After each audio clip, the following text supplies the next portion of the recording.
বাংলাদেশ চীন পাকিস্তানের দিকে ঝুঁকলে তা ঝুঁকিপূর্ণ হবে। পাকিস্তান ও চীনের দিকে বাংলাদেশের কূটনীতি কিছুটা ঝুঁকছে, যা বাংলাদেশ ও বিশেষ করে আওয়ামী লীগের জন্য ঝুঁকিপূর্ণ।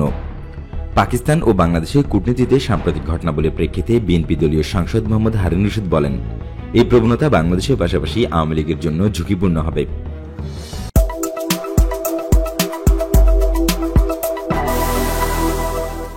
বাংলাদেশের রাজনীতি তার পররাষ্ট্রনীতি বদলায়নি। তারা নিজস্ব স্বার্থের মাথায় রেখেই সব দেশের সাথে তাদের কূটনীতি নির্ধারণ করেছে। রাজনৈতিক পরিমণ্ডলে এর ভুল ব্যাখ্যা করা হচ্ছে।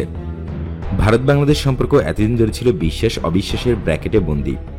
বর্তমানে সেই সম্পর্ক হয়েছে কেবল আওয়ামী লীগ ও ভারতের মধ্যকার সম্পর্ক। বাংলাদেশ সব দেশকে সমান চোখে দেখে। ভারতের সাথে আমাদের ইতিহাস আছে, বিশেষ সখ্যতা আছে, তা সত্য, কিন্তু তার মানে এই না যে আমরা স্বার্থ বিকিয়ে দিয়েছি। আর ভারতকে কেন, কোনো দেশকেই বাংলাদেশের ভয় পাওয়ার কোনো কারণ নেই, আর বাংলাদেশ ভয় পায় না। বাংলাদেশে বিএনপির রাজনীতি ভারত বিরোধিতা নয়, কারণ ভারতের সাথে আমাদের বিশাল সীমান্ত। দুই দেশের মধ্যে বন্ধুত্বপূর্ণ সম্পর্ক সবার জন্যই গুরুত্বপূর্ণ।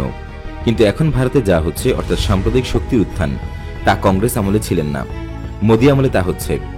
ভারত সরকারের পদক্ষেপের কারণে ওই দেশের সংখ্যালঘুরা ক্ষতিগ্রস্ত হচ্ছেন।